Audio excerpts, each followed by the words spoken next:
Hey guys, so we're going to talk about the basics of formalin technique, which we kind of already went over during rehearsals and stuff like that. But this is just so you guys have it at home, so you don't have to look up videos on YouTube.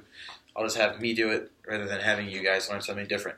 Okay, so we talked about the basics. Take your palm of your non-dominant hand, or your dominant hand, doesn't matter, and you have a mallet in your hand. I'm using a Michael Burt mallet. Anyway, so you're going to stick that mallet directly in the center of your palm.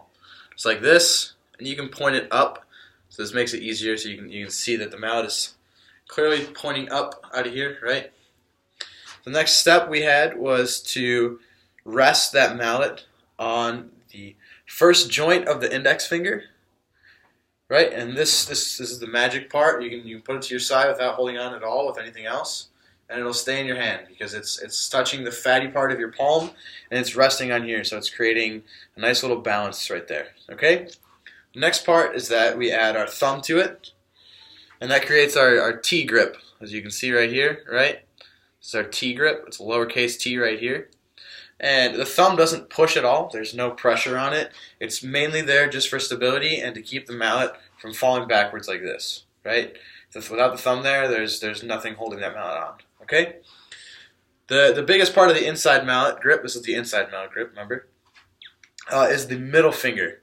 And that middle finger is used, for me anyway, as the pressure point. I don't feel any pressure in my top two fingers. I don't feel any pressure in my thumb or index finger. The middle finger is the one that squeezes on. It doesn't hold tight, but it's there for stability. And you can pretty much play with the middle finger. It's just more stable and easier to navigate with these two fingers on it, right?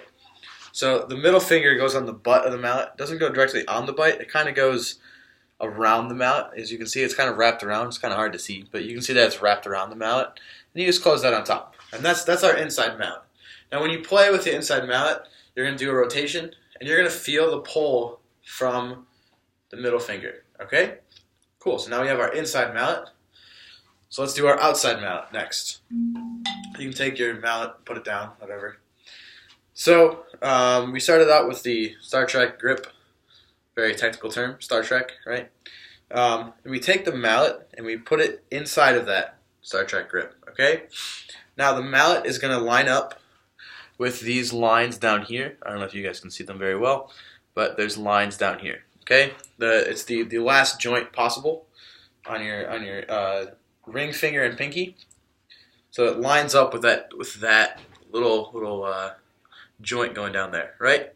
And then all you do is just close your pinky and ring finger, and you can close them pretty tightly too. It doesn't have to be very loose. It's not very tight either though. And then that's your outside mallet, and that's really all it is. And let's put them together so you guys can see what it looks like. So we have middle, resting on the index finger, thumb on top, middle finger goes in there, and then we just stick the outside mallet in there, right? And remember that our four mallet grip is a thumb up grip, and that we're going to play from the wrists. There's going to be a little bit of arm in there too. You can see my arm is it's moving a little bit, right? It's going up and down, right? But we're going to mainly move from the wrist, okay? So that's how we hold four mallets. That's just one hand, and you do the same thing with the other hand. I'm just going to do a very quick motion, so we have them both out here, right? So remember, thumb up, and this inside mallet, these two, right, stick in the center of your palm, okay? So that's four mallets.